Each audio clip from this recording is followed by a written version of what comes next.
Hello guys, welcome back to my channel soulful tarot 777. ಇವತ್ತಿನ topic ಬಂದು, ನೀವು ಹಗಲು ರಾತ್ರಿ ಯಾವ ವ್ಯಕ್ತಿ ಬಗ್ಗೆ ಯೋಚನೆ ಮಾಡ್ತಿದ್ದೀರಲ್ಲ, ಆ ವ್ಯಕ್ತಿ ನಿಮ್ ಬಗ್ಗೆ ಏನ್ ಯೋಚನೆ ಮಾಡ್ತಾ ಇದ್ದಾರೆ ಅಂತ ಚೆಕ್ ಮಾಡೋಣ. ವಿಡಿಯೋ ಸ್ಟಾರ್ಟ್ ಮಾಡೋಕ್ಕೂ ಮುಂಚೆ ಇನ್ನೂ ಯಾರೆಲ್ಲ ನನ್ನ ಚಾನಲ್ನ ಸಬ್ಸ್ಕ್ರೈಬ್ ಮಾಡ್ಕೊಳ್ದೆ ನೋಡ್ತಾ ಇದ್ದೀರಾ, ದಯವಿಟ್ಟು ಸಬ್ಸ್ಕ್ರೈಬ್ ಮಾಡ್ಕೊಂಡು ನೋಡಿ. ಹಾಗೆ ಲೈಕ್ ಮಾಡಿ, ಶೇರ್ ಮಾಡಿ, ಕಮೆಂಟ್ ಮಾಡಿ. ಕನ್ಫ್ಯೂಷನ್ಸ್ ಇದೆ, ಕ್ಲಾರಿಟಿ ಬೇಕು, ಪರ್ಸನಲ್ ರೀಡಿಂಗ್ಸ್ ಬೇಕು ಅಂತಂದ್ರೆ ಡಿಸ್ಕ್ರಿಪ್ಷನ್ ಬಾಕ್ಸ್ ಅಲ್ಲಿ ಹಾಗೂ ವಿಡಿಯೋ ಟೈಟಲ್ ಅಲ್ಲಿ ನಂಬರ್ನ ಮೆನ್ಷನ್ ಮಾಡಿರ್ತೀನಿ. ಆ ನಂಬರ್ಗೆ ನೀವು ವಾಟ್ಸ್ಆಪ್ ಅಥವಾ ಕಾಲ್ ಮಾಡಿ ರೀಡಿಂಗ್ಸ್ ನ ಬುಕ್ ಮಾಡ್ಕೊಳ್ಬಹುದು. ಅಂಡ್ ಇದು ಜನರಲ್ ರೀಡಿಂಗ್ ಆಗಿರುತ್ತೆ. ನಿಮ್ಮ ಸಿಚುವೇಶನ್ಗೆ ಇದು ರೆಸನೇಟ್ ಆದ್ರೆ ಮಾತ್ರ ತಗೊಳ್ಳಿ, ಇಲ್ಲಾಂದ್ರೆ ಬಿಟ್ಬಿಡಿ.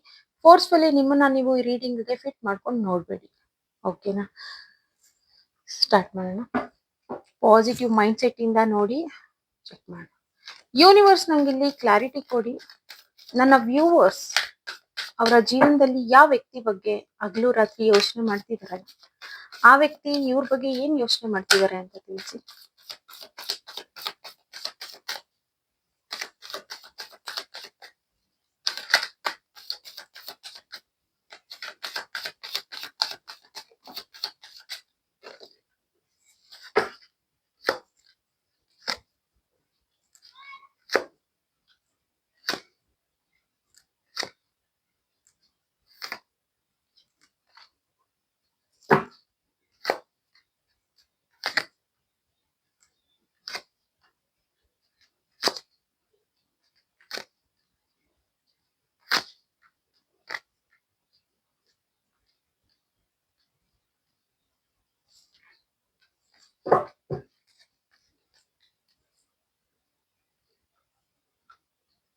ಸಿ, ಆ ವ್ಯಕ್ತಿ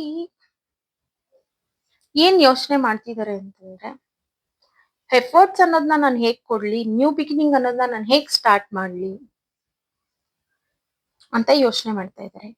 ಇಲ್ಲಿ ಇದು ಕಾರ್ಮಿಕ್ ರಿಲೇಶನ್ಶಿಪ್ ಆಗಿರ್ಬೋದು, ಬಟ್ ಸ್ಟಿಲ್ ನೀವಿಬ್ರು ಜೊತೆಲಿ ಚೆನ್ನಾಗಿದ್ರಿ ಅನ್ನೋದು ಕಾಣ್ತಿದೆ. ಬಟ್ ಈಗ ಜೊತೆನಲ್ಲಿ ಇಲ್ಲ ಅನ್ನೋದು ಕಾಣ್ತಿದೆ. ಸಪ್ರೇಷನ್ ಆಗಿರ್ಬೋದು, ನೋ ಕಾಂಟ್ಯಾಕ್ಟ್ ಆಗಿರ್ಬೋದು, ಬಟ್ ನೀವಿಬ್ರು ಜೊತೆನಲ್ಲಿ ಇಲ್ಲ. ಬಟ್ ನಿಮ್ ಇಬ್ರ ಮಧ್ಯದಲ್ಲಿ ನೀವಿಬ್ರು ಜೊತೆಲಿ ಇದ್ದಾಗ ಏನ್ ಒಂದು ಬ್ಯೂಟಿಫುಲ್ ಮೆಮೊರೀಸ್ ಆಗಿರ್ಬೋದು, ಬ್ಯೂಟಿಫುಲ್ ಮೂಮೆಂಟ್ಸ್ ಅನ್ನೋದು ಏನಿತ್ತಲ್ಲ, ಅದನ್ನ ನಿಮ್ಮ ವ್ಯಕ್ತಿ ಇಲ್ಲಿ ಯೋಚನೆ ಮಾಡ್ತಿದ್ದಾರೆ. ಓಕೆನಾ? ಸಡನ್ ಆಗಿ ಈ ವ್ಯಕ್ತಿಗೆ ಏನ್ ಫೀಲ್ ಇದೆ ಅಂತಂದ್ರೆ, ಇವನ್ ಸೇಮ್ ನಿಮಗೂ ಇರ್ಬೋದು ಈ ಫೀಲ್. ಸಡನ್ ಆಗಿ ಒಂದೊಂದ್ಸಲ ನಿಮ್ಮ ನೆನಪು ಅವರಿಗೆ ಸಡನ್ ಆಗಿ ಆಗುತ್ತೆ, ಅಂಡ್ ನಿಮಿಗೂ ಅದೇ ಆಗುತ್ತೆ. ಅಂಡ್ ಇನ್ನೊಂದ್ ಸ್ವಲ್ಪ ಹೊತ್ತಿಗೆಲ್ಲ ಈ ವ್ಯಕ್ತಿಗೆ ಏನನ್ಸುತ್ತೆ, ಬೇಡ ಬಿಡು ಅನ್ನೋ ತರ ಇದೆ. ಬಿಕಾಸ್ ಇಲ್ಲಿ ನಿಮ್ಮ ರಿಲೇಶನ್ಶಿಪ್ ಇಂದ ಆಗಿರ್ಬೋದು, ನಿಮ್ಮ ಫ್ರೆಂಡ್ಶಿಪ್ ಇಂದ ಆಗಿರ್ಬೋದು, ಈ ಹೊರಗ್ ಬಂದ ಮೇಲೆ ಆ ವ್ಯಕ್ತಿ ತುಂಬಾನೇ ಪ್ರಾಬ್ಲಮ್ಸ್ ನ ಫೇಸ್ ಮಾಡಿದ್ದಾರೆ. ನೆಮ್ಮದಿಗಾಗಿ ಹುಡ್ಕಾಡಿದ್ದಾರೆ ಈ ವ್ಯಕ್ತಿ.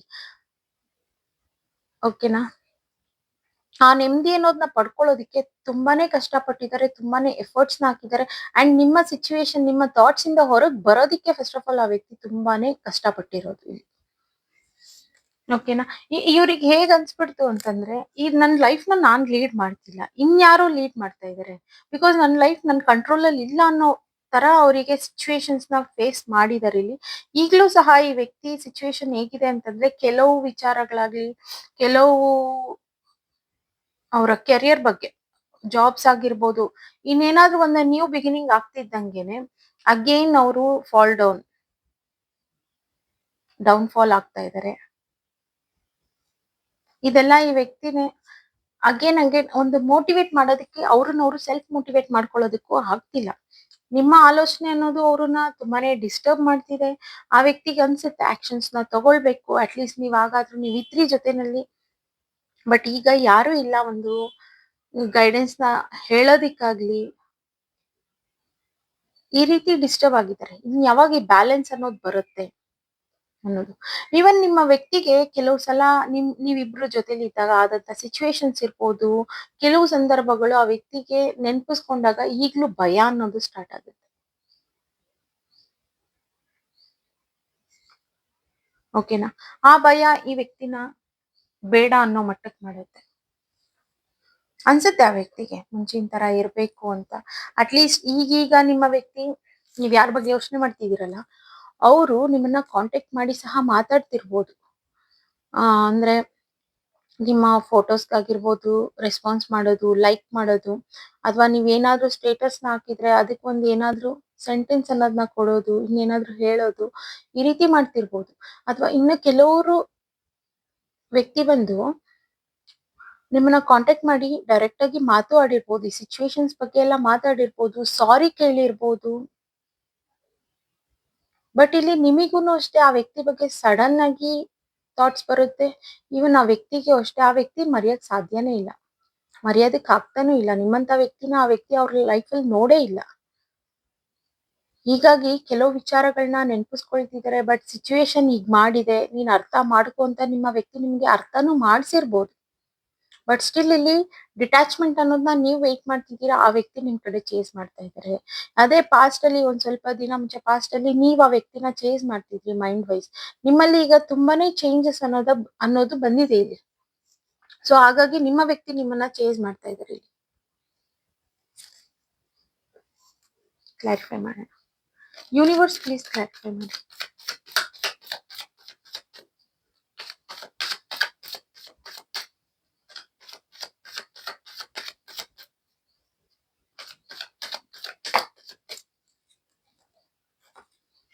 ಅವರಿಗೆ ಇದನ್ನೆಲ್ಲ ಪ್ರಾಕ್ಟಿಕಲ್ ಆಗಿ ತಗೊಳಕ್ಕೆ ಆಗ್ತಿಲ್ಲ. ಅಥವಾ ನಿಮ್ಮ ವ್ಯಕ್ತಿ ಸಾರಿ ಫೀಲ್ ಮಾಡಿ ಅಟ್ಲೀಸ್ಟ್ ಫ್ರೆಂಡ್ ಆಗಾದ್ರೂ ಇರು ಅಂತ ಕೇಳಿರ್ಬೋದು. ಬಟ್ ನೀವು ಯಾವ್ದಕ್ಕೂ ರೆಡಿ ಇಲ್ಲ. ನೀವು ಕೆಲವು ಒಂದ್ ಸಮ್ ಪಾಯಿಂಟ್ ನೀವು ಎಕ್ಸ್ಪ್ರೆಸ್ ಮಾಡಿದೀರಾ ಅನ್ಸುತ್ತೆ. ಬಟ್ ಸ್ಟಿಲ್ ನೀವು ಡಿಟ್ಯಾಚ್ಮೆಂಟ್ ಅಲ್ಲಿ ಇದ್ದೀರಾ. ಸೊ ಅದು ನಿಮಗೆ ವರ್ಕ್ ಆಗ್ತಾ ಇದೆ ಆ ಡಿಟ್ಯಾಚ್ಮೆಂಟ್ ಅನ್ನೋದು. ಇಲ್ಲೂ ಅಷ್ಟೇ ಈ ವ್ಯಕ್ತಿ ತುಂಬಾನೇ ಕಂಟ್ರೋಲ್, ನೀವು ಬಿಗಿನಿಂಗ್ ಸ್ಟಾರ್ಟ್ ಮಾಡೋದಿಕ್ಕೆ. ಅಂಡ್ ಇಲ್ಲಿ ಕೆಲವರು ಆ ವ್ಯಕ್ತಿನೇ ಬರ್ಲಿ ಅಂತ ಮ್ಯಾನಿಫೆಸ್ಟ್ ಅನ್ನೋದನ್ನ ನೀವು ಸ್ಟಾರ್ಟ್ ಮಾಡಿದೀರಾ. ಇವನ್ ಅದು ಸಹ ನಿಮ್ಗೆ ವರ್ಕ್ ಆಗುತ್ತೆ ಮಾಡಿ. ಬಿಕಾಸ್ ಇಲ್ಲಿ ಟೋಟಲ್ ಆಗಿ ನಿಮ್ಮ ಕಡೆಯಿಂದ, ಅವರ ಕಡೆಯಿಂದ ಅಲ್ಲ, ನಿಮ್ಮ ಕಡೆಯಿಂದ ಡಿಟ್ಯಾಚ್ಮೆಂಟ್ ಅನ್ನೋದು ಕಾಣ್ತಾ ಇದೆ ಇಲ್ಲಿ. ಓಕೆನಾ? ಅವರಿಗೂ ಒಂದು ಭಯ ಅನ್ನೋದಿದೆ. ನೀವು ಇಷ್ಟು ಡಿಟ್ಯಾಚ್ಮೆಂಟ್ ಆಗಿರೋದು ನಿಮ್ಮ ಲೈಫ್ ಅಲ್ಲಿ ಇನ್ ಯಾವ್ದಾದ್ರು ವ್ಯಕ್ತಿನ ನೀವು ಪಡ್ಕೊಂಡ್ರೆ ಅನ್ನೋ ತರ ಎಲ್ಲ ಭಯ ಆಗಿದೆ ಅವರಿಗೂ. ಎಫರ್ಟ್ಸ್ ಅನ್ನೋದು ಅವರ ಥಾಟ್ಸ್ ಇಂದ ಆಗ್ತಾ ಇದ್ದಾರೆ ಆ ವ್ಯಕ್ತಿ. ನ್ಯೂ ಬಿಗಿನಿಂಗ್ ಮಾಡೋದಕ್ಕೂ ಭಯ ಆಗ್ತಿದೆ.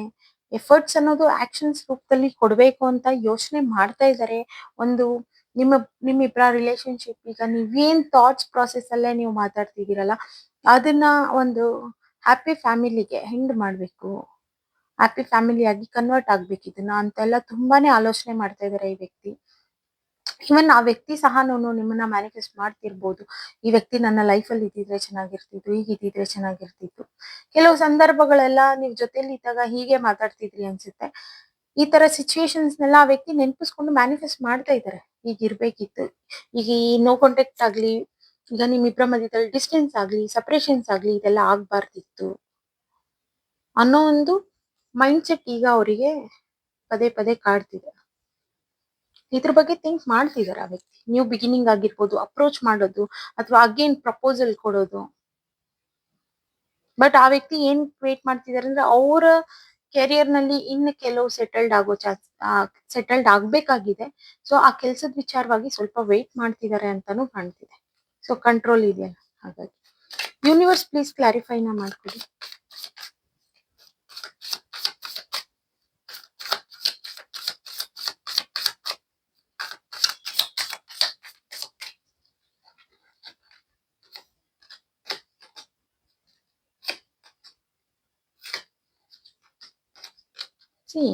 ಇಲ್ಲೂ ಅಷ್ಟೇ ಈ ವ್ಯಕ್ತಿ ಇಲ್ಲಿ ಸ್ಪೈನ್ಗ್ ಎನರ್ಜಿ ಅನ್ನೋದು ಕಾಣ್ತಾ ಇದೆ.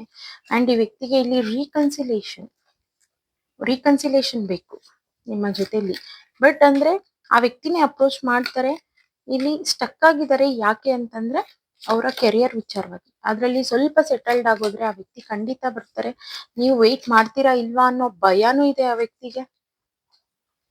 ವೇಟ್ ಮಾಡ್ಲಿಲ್ಲ ಅಂದ್ರೆ ಹೇಗೆ, ಸಪೋಸ್ ಇವ್ರು ಮೂವ್ ಆನ್ ಆಗ್ಬಿಟ್ರೆ ಹೆಂಗೆ ಅನ್ನೋ ಆಲೋಚನೆಗಳು ಅವ್ರನ್ನ ತುಂಬಾನೇ ತಲೆ ಕೆಡಿಸ್ತಿದೆ ಇಲ್ಲಿ. ಓಕೆನಾ? ಈವನ್ ಆ ವ್ಯಕ್ತಿ ಸಹ ಜೆನ್ಯೂನ್ ಆಗಿ ವೇಟ್ ಮಾಡ್ತಿದ್ದಾರೆ. ಎಷ್ಟೇ ಹರ್ಟ್ ಆಗಿರ್ಬೋದು, ಈಗ ಪಾಸ್ಟ್ ಅಲ್ಲಿ ಆದಂತ ಸಿಚುವೇಶನ್ ಅದನ್ನ ಅಲ್ಲಿಗೆ ಸ್ಟಾಪ್ ಮಾಡಿ ಕಂಟಿನ್ಯೂ ಮಾಡೋಣ, ಒಳ್ಳೆ ರೀತಿಲಿ ಕಂಟಿನ್ಯೂ ಮಾಡೋಣ ಅನ್ನೋದು ಅವರ ಮೈಂಡ್ ಸೆಟ್ ಆಗಿದೆ. ತುಂಬಾನೇ ಹರ್ಟ್ ಫೀಲ್ ಆಗಿನೇ ನಿಮ್ಮಿಂದ ದೂರನೂ ಆಗಿದ್ರು ಆ ವ್ಯಕ್ತಿ. ಬಟ್ ಈಗ ಜೆನ್ಯೂನ್ ಆಗಿ ವೇಟ್ ಮಾಡ್ತಾ ಇದ್ದಾರೆ. ಕೆಲವು ಪ್ರೊಫೈಲ್ಸ್ ನ ಚೆಕ್ ಮಾಡೋದು, ನೋಡೋದು, ನಿಮ್ಮನ್ನ ಈ ರೀತಿ ಎಲ್ಲ ಅಬ್ಸರ್ವೇಷನ್ ಅನ್ನೋದು ತುಂಬಾನೇ ನಡೀತಿದೆ. ಅಂಡ್ ಸ್ಟಿಲ್ ಕಷ್ಟ ಆದ್ರೂನು ಸೆಲ್ಫ್ ಮೋಟಿವೇಟ್ ಮಾಡ್ಕೊಂಡು ಆ ವ್ಯಕ್ತಿ ವೇಟ್ ಮಾಡ್ತಾ ಇದಾರೆ. ಒಂದು ಅಪ್ರೋಚ್ ಮಾಡಿ ರೀಕನ್ಸಿಲಿಯೇಷನ್ ಅನ್ನೋದನ್ನ ಮಾಡ್ಕೊಳ್ಬೇಕು. ಬಟ್ ಇಲ್ಲಿ ಅಪ್ರೋಚ್ ಮಾಡೋದಕ್ಕೂ ಸ್ವಲ್ಪ ಭಯಾನೂ ಇದೆ ಅಂಡ್ ಸ್ಟಕ್ ಆಗಿದ್ದಾರೆ ಕೆಲವು ಸಿಚುವೇಶನ್ಸ್ಗೆ. ಅದೆಲ್ಲ ಸೆಟಲ್ಡ್ ಆದ್ಮೇಲೆ ಈ ವ್ಯಕ್ತಿ ನಿಮ್ಮ ಕಡೆ ಬರೋ ಚಾನ್ಸಸ್ ತುಂಬಾನೇ ಇದೆ. ಓಕೆನಾ? ಬ್ಯಾಲೆನ್ಸ್ ಅನ್ನೋದನ್ನ ತಗೊಂಡ್ ಬರ್ತಾರೆ ಅನ್ನೋದು ಕಾಣ್ತಾ ಇದೆ. ಗೈಡೆನ್ಸ್ ಚೆಕ್ ಮಾಡೋಣ.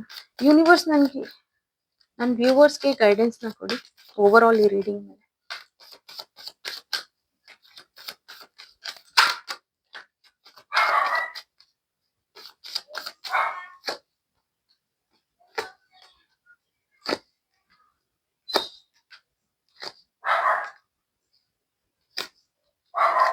ಓಕೆ, ಖಂಡಿತ ಈ ವ್ಯಕ್ತಿ ಕಡೆಯಿಂದ ಕಾಂಟ್ಯಾಕ್ಟ್ ಆಗಿದೆ. ಬಟ್ ಸ್ಟಿಲ್ ನೀವು ಅವರೇ ಪೂರ್ತಿಯಾಗಿ ಬರ್ಲಿ ಅಂತಾನು ನೀವು ತುಂಬಾ ಜನ ವೇಟ್ ಮಾಡ್ತಿರ್ಬೋದು. ಆ ವ್ಯಕ್ತಿನಲ್ಲಿ ಆ ಚೇಂಜಸ್ ಅನ್ನೋದು ಬರ್ತಿದೆ. ಖಂಡಿತ ಇಲ್ಲಿ ಕಾಂಟ್ಯಾಕ್ಟ್ ಅಂತಾನು ಮಾಡ್ತಾರೆ. ಈವನ್ ಸ್ಟಿಲ್ ಮೋರ್ ನಿಮ್ಮ ಲಾಸ್ಟ್ ಕಾಲ್ ಅಲ್ಲಿ ಅವ್ರು ಏನ್ ಎಕ್ಸ್ಪ್ರೆಸ್ ಮಾಡಿದ್ರು ಅಥವಾ ಮೆಸೇಜ್ ಅಲ್ಲಿ ಏನ್ ಎಕ್ಸ್ಪ್ರೆಸ್ ಮಾಡಿದ್ರು ಇನ್ನೊಂಚೂರು ಅದಕ್ಕೆ ಆಡ್ ಆನ್ ಮಾಡ್ಬೋದು. ಈ ವ್ಯಕ್ತಿಗೆ ಈಗ ಸದ್ಯಕ್ಕೆ ನಿಮ್ ಹತ್ರ ಮಾತಾಡಂಗ್ ಆಗ್ಬಿಟ್ರೆ ಸಾಕು, ಅವ್ರು ಅದನ್ನ ನೆಕ್ಸ್ಟ್ ಬ್ಯಾಲೆನ್ಸ್ ಅನ್ನೋದನ್ನ ಅವ್ರು ತಗೊಂಡ್ ಬರ್ತಾರೆ ಅನ್ನೋದು ಕಾಯ್ತಾ ಇದೆ. ಇವನ್ ನೀವ್ ಯಾರು ವೇಟ್ ಮಾಡ್ತಾ ಇದೀರಲ್ಲ, ನೀವೆಲ್ಲೂ ಶೇರ್ ಮಾಡ್ಕೊಳಕ್ ಹೋಗ್ಬೇಡಿ. ಕೆಲವು ವಿಚಾರಗಳನ್ನ ನೀವು ಶೇರ್ ಮಾಡ್ಕೊಂಡು ನೀವು ಇನ್ಫ್ಲೂಯೆನ್ಸ್ ಆಗ್ತಿದ್ದೀರಾ ಅನ್ನೋದು ಕಾಣ್ತಾ ಇದೆ. ಓಕೆನಾ? ಸೊ ನಿಮ್ಮ ಫೋಕಸ್ ಅನ್ನೋದನ್ನ ನೀವು ಇನ್ಫ್ಲೂಯೆನ್ಸ್ ಆಗೋದ್ರ ಕಡೆ ಬಿಟ್ಟು ಕೆಲ್ಸದ ಕಡೆ ಎಲ್ಲಾದ್ರೂ ನೀವು ನಿಮ್ಮ ಫೋಕಸ್ ನ ಕೊಡಿ, ಅಥವಾ ಬ್ಯುಸಿ ಆಗಿರೋದಕ್ಕೆ ನೀವು ಟ್ರೈ ಮಾಡಿ. ಖಂಡಿತ ವಿತ್ ಎಕ್ಸ್ಪ್ರೆಸ್ ಕಾಂಟ್ಯಾಕ್ಟ್ ಮಾಡ್ತಾರೆ ನಿಮ್ಮ ವ್ಯಕ್ತಿ ಅನ್ನೋದು ಇಲ್ಲಿ ಬಂದಿದೆ.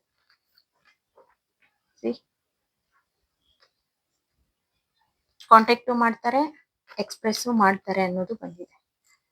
ಬಟ್ ತಗೊಳ್ಳೋದು ಬಿಡೋದು ನಿಮಗ್ ಬಿಟ್ಟಿದ್ದು. ಬಟ್ ಎಕ್ಸಾಕ್ಟ್ ಆಗಿ ಫಸ್ಟ್ ನೀವು ಯೋಚನೆ ಮಾಡಿ ಏನ್ ಬೇಕು ನಿಮ್ಗೆ ಅನ್ನೋದನ್ನ. ಓಕೆನಾ? ಅದ್ರ ಕಡೆ ನೀವು ಫೋಕಸ್ ನ ಮಾಡಿ, ಅದ್ರ ಕಡೆ ನೀವು ಆಕ್ಷನ್ಸ್ ನ ತಗೊಂಡೋಗಿ ಅನ್ನೋದು ಬಂದಿದೆ. ಓಕೆ ಗೈಸ್, ಇವತ್ತಿನ ರೀಡಿಂಗ್ ಇಷ್ಟೇ. ಇನ್ನು ಯಾರೆಲ್ಲ ನನ್ನ ಚಾನೆಲ್ ನ ಸಬ್ಸ್ಕ್ರೈಬ್ ಮಾಡ್ಕೊಳ್ದೆ ನೋಡ್ತಾ ಇದ್ದೀರಾ, ದಯವಿಟ್ಟು ಸಬ್ಸ್ಕ್ರೈಬ್ ಮಾಡ್ಕೊಂಡು ನೋಡಿ. ಹಾಗೆ ಲೈಕ್ ಮಾಡಿ, ಶೇರ್ ಮಾಡಿ, ಕಮೆಂಟ್ ಮಾಡಿ. ಕನ್ಫ್ಯೂಷನ್ಸ್ ಇದೆ, ಕ್ಲಾರಿಟಿ ಬೇಕು, ಪರ್ಸನಲ್ ರೀಡಿಂಗ್ಸ್ ಬೇಕು ಅಂತಂದ್ರೆ ಡಿಸ್ಕ್ರಿಪ್ಷನ್ ಬಾಕ್ಸ್ ಅಲ್ಲಿ ಹಾಗೂ ವಿಡಿಯೋ ಟೈಟಲ್ ಅಲ್ಲಿ ನಂಬರ್ ನ ಮೆನ್ಷನ್ ಮಾಡಿರ್ತೀನಿ. ಆ ನಂಬರ್ಗೆ ನೀವು ವಾಟ್ಸ್ಆಪ್ ಅಥವಾ ಕಾಲ್ ಮಾಡಿ ರೀಡಿಂಗ್ಸ್ ನ ಬುಕ್ ಮಾಡ್ಕೊಳ್ಬಹುದು. ಅಂಡ್ ಇದು ಜನರಲ್ ರೀಡಿಂಗ್ ಆಗಿರುತ್ತೆ. ರೆಸೊನೇಟ್ ಆದ್ರೆ ಮಾತ್ರ ತಗೊಳ್ಳಿ, ಇಲ್ಲಾಂದ್ರೆ ಬಿಟ್ಬಿಡಿ. ಫೋರ್ಸ್ಫುಲಿ ನಿಮ್ಮನ್ನ ನೀವು ಈ ರೀಡಿಂಗ್ ಗೆ ಫಿಟ್ ಮಾಡ್ಕೊಂಡು ನೋಡ್ಬೇಡಿ. ಓಕೆನಾ? ಕನ್ಫ್ಯೂಷನ್ಸ್ ಇಂದಾನು ಇರಕ್ ಹೋಗ್ಬೇಡಿ. ನಿಮ್ಗೆ ಕ್ಲಾರಿಟಿ ಬೇಕು ಅಂತಂದ್ರೆ ಕಾಂಟ್ಯಾಕ್ಟ್ ಮಾಡಿ, ರೀಡಿಂಗ್ ನ ತಗೊಳ್ಳಿ, ಅಲ್ಲಿ ನಿಮ್ಗೆ ಕ್ಲಾರಿಟಿ ಸಿಗುತ್ತೆ. Thank you, by.